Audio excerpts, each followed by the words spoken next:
विधानमंडल बजट सत्र के चौथे दिन विधानसभा में राज्यपाल के अभिभाषण पर हुई चर्चा। वित्त मंत्री सुरेश खन्ना ने कहा, प्रदेश में अब तक 12 लाख करोड़ रुपए से अधिक का हुआ है निवेश। मुख्यमंत्री योगी आदित्यनाथ ने महाशिवरात्रि और होली से पहले कानून व्यवस्था को परखा, कांवड़ियों की सुरक्षा सुनिश्चित करने के दिए निर्देश। लोकसभा में औद्योगिक संबंध संहिता संशोधन विधेयक 2026 पारित। केंद्रीय मंत्री मनसुख मांडविया ने कहा, पुरुषों और महिलाओं के लिए समान वेतन की गारंटी देती है नई श्रम संहिता। और सीबीएसई कक्षा 12वीं की उत्तर पुस्तिकाओं के मूल्यांकन के लिए इस वर्ष से ऑन स्क्रीन मार्किंग करेगा शुरू। नमस्कार, प्रदेश के समाचारों के साथ मैं मोनिका चौहान और अब समाचार विस्तार से। उत्तर प्रदेश विधानमंडल के बजट सत्र के चौथे दिन आज विधानसभा में राज्यपाल के अभिभाषण पर चर्चा जारी रही। प्रश्नकाल में सपा सदस्य रागिनी सोनकर के प्रदेश में निवेश से जुड़े सवाल का जवाब देते हुए वित्त मंत्री सुरेश खन्ना ने कहा कि 12 लाख करोड़ रुपए से अधिक का निवेश आ गया है, 15 लाख से अधिक लोगों को रोजगार मिला है। वहीं प्रदेश के एमएसएमई मंत्री राकेश सचान ने एक अन्य सवाल के जवाब में कहा कि 2018 में शुरू की गई वन डिस्ट्रिक्ट वन प्रोडक्ट योजना ने प्रदेश के पारंपरिक कारीगर और उत्पादकों को नई पहचान दी है। श्री सचान ने बताया कि अब तक प्रदेश में 1,31,000 कारीगरों को निःशुल्क प्रशिक्षण और टूल किट प्रदान की गई है। पूरे प्रदेश के जो भी उत्पाद थे उन उत्पादों की पहचान करा के उनके से जुड़े जो लोग थे उनको ट्रेनिंग दे करके टूल किट दे करके वित्तीय सहायता दे करके उनके उद्यम को प्रमोट करना, ये लगातार सरकार का काम चल रहा है। सर, अब तक 1,31,000 कारीगरों को निःशुल्क टूल किट और प्रशिक्षण दिया गया है। विधान परिषद में आज सपा सदस्य शहनवाज ने पश्चिमी उत्तर प्रदेश में कनेक्टिविटी बढ़ाने के लिए सहारनपुर में एयरपोर्ट संचालन की मांग रखी, जिसका जवाब देते हुए नेता सदन और उप मुख्यमंत्री केशव प्रसाद मौर्य ने कहा कि सरकार लगातार इस दिशा में काम कर रही है। 2017 से पहले केवल 4 एयरपोर्ट लखनऊ, वाराणसी, गोरखपुर, आगरा या केवल संचालित होते थे। आज 12 एयरपोर्ट और संचालित हैं। उसमें प्रयागराज, हिंडन माने गाजियाबाद, बरेली, कुशीनगर, कानपुर नगर, अयोध्या, अलीगढ़, आजमगढ़, मुरादाबाद, श्रावस्ती, चित्रकूट, सरसावा, सहारनपुर भी उस श्रेणी में आ गया है। अभी जहाज नहीं उड़ रहे। जो हमारे जो तैयारी किया है ये हमारी सरकार के समय ही ये हुआ है। मुख्यमंत्री योगी आदित्यनाथ ने महाशिवरात्रि समेत आगामी त्योहारों के दौरान शांति व्यवस्था भंग करने की कोशिश करने वालों से सख्ती से निपटने के निर्देश दिए हैं। कानून व्यवस्था को लेकर वरिष्ठ अधिकारियों के साथ कल समीक्षा बैठक में मुख्यमंत्री ने कहा कि ब्रज क्षेत्र सहित पूरे प्रदेश में होलिकोत्सव के दौरान सुरक्षा के व्यापक प्रबंध किए जाएं। पेश है एक रिपोर्ट। महाशिवरात्रि, होली, रमजान, माध्यमिक शिक्षा परिषद की बोर्ड परीक्षाओं, जनगणना और दूसरे महत्वपूर्ण आयोजनों के मद्देनजर मुख्यमंत्री ने निर्देश दिए कि प्रदेश में शांति, सुरक्षा और सार्वजनिक व्यवस्था को प्राथमिकता देते हुए सभी व्यवस्थाएं की जाएं। उन्होंने महाशिवरात्रि के पर्व पर जलाभिषेक के लिए निकलने वाले कांवड़ यात्रियों की सुरक्षा सुनिश्चित करने के निर्देश दिए हैं। मुख्यमंत्री ने वाराणसी समेत प्रमुख जिलों के जिलाधिकारियों से तैयारियों की जानकारी भी ली। उन्होंने कहा कि पिछले वर्षों में पर्व त्योहारों के दौरान घटित घटनाओं से सीख लेते हुए स्थानीय आवश्यकताओं के अनुरूप सतर्कता, निगरानी और प्रबंधन को और अधिक मजबूत किया जाए।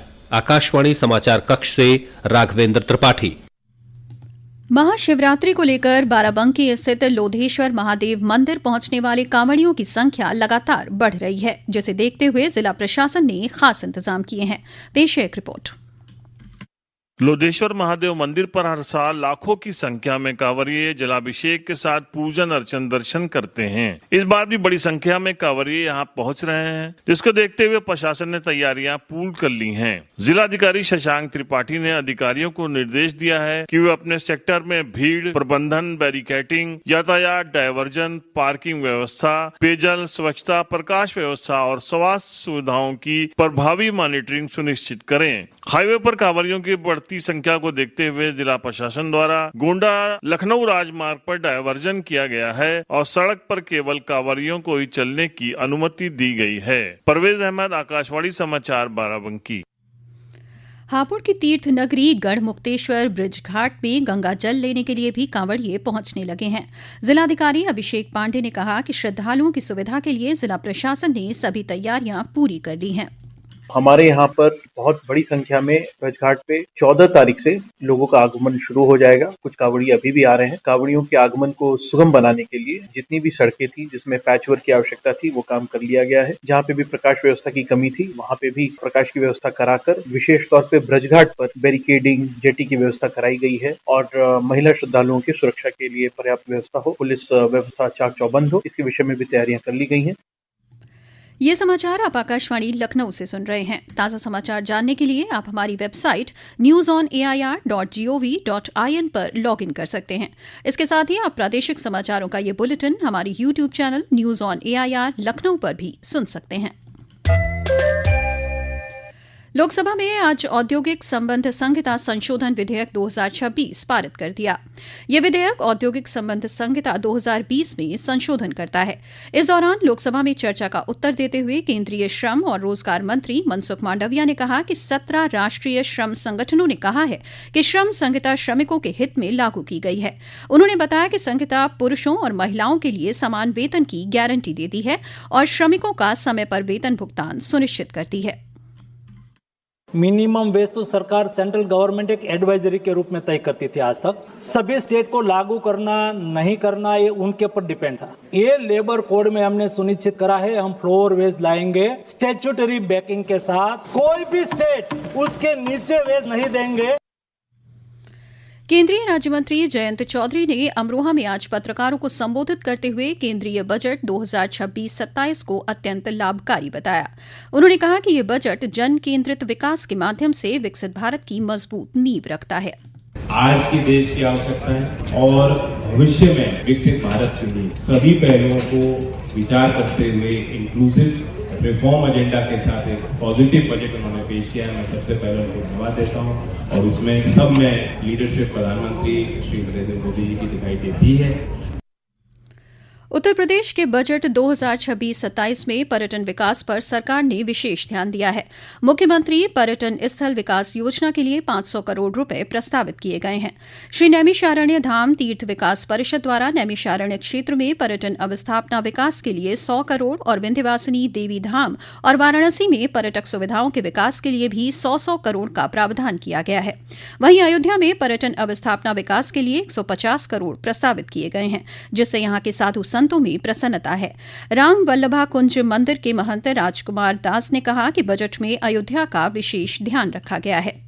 अयोध्या का भी विशेष ध्यान रखा गया है। ऐसे तो विश्व की सर्वश्रेष्ठ नगरी के रूप में पर्यटन के रूप में विकसित हो, इसका तो पहले से भी ध्यान है और बजट में भी उसका ध्यान रखा गया है। इसलिए अयोध्या वासियों को भी विशेष प्रसन्नता है।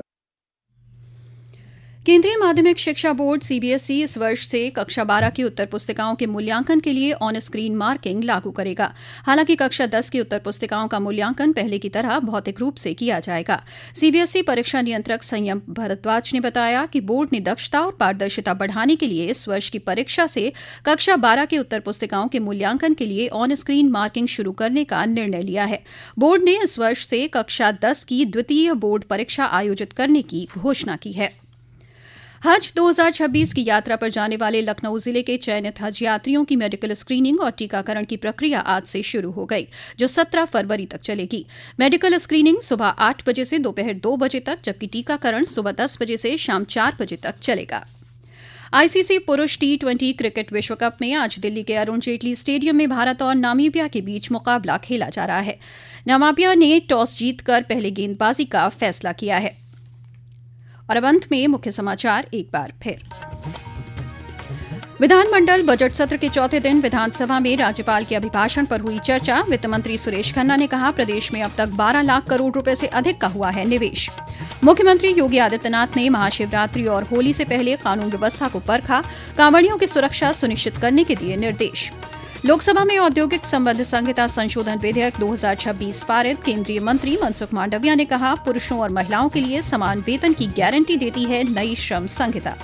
और CBSE कक्षा 12वीं की उत्तर पुस्तिकाओं के मूल्यांकन के लिए इस वर्ष से ऑन स्क्रीन मार्किंग करेगा शुरू। इसी के साथ प्रादेशिक समाचारों का ये बुलेटिन समाप्त हुआ। अगला बुलेटिन रात 8 बजे FM पर प्रसारित किया जाएगा। नमस्कार।